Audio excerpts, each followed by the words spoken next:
Napenda kutoa shukrani zangu kwenu viongozi nyote na watendaji nyote kwa kuhudhuria kongamano hili lenye madhumuni ya msingi wa kukumbushana wajibu wetu wa kuzingatia maadili katika kufanikisha utekelezaji wa majukumu yetu kwa umma.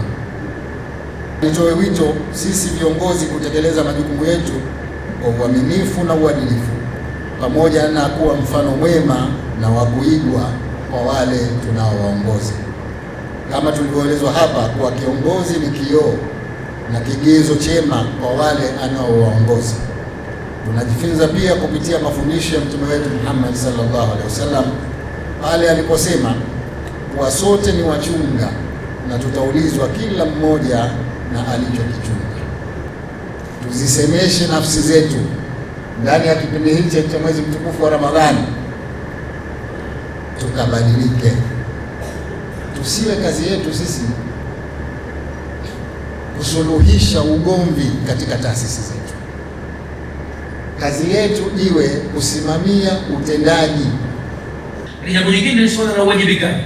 Kila mmoja amepewa nafasi yake kwa mujibu wa makubaliano maalum au maelekezo ya aliyemteua na kuwekewa masharti na vigezo maalum vya kutekeleza yale ambayo ni maazimio au ndio dira kuu ya utumishi au dira kuu ya serikali au ya ofisi au ya sekta na mfano hayo.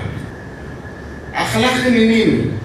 Ni kila zuri, ni kila linalopendeza, ni kila ambalo halina madhara, kwa sababu msingi wa Uislamu la dharara wala dhirara. Huna haki ya kumdhuru mwenzio na huna haki pia ya kudhurika wewe.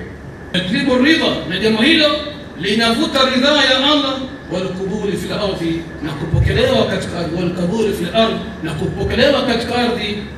Ukiwapenda watawala, ukiwapenda viongozi, Allah anakupenda na Allah anaweka kabuli katika ardhi, watu kupendana katikati yao. Kadhalika katika faida nyingine ya kuwapenda watawala, bakaul mawadda, ni kubakia na kudumu mapenzi kati yao. Mapenzi hayaondoki, siku zote watu wanapendana.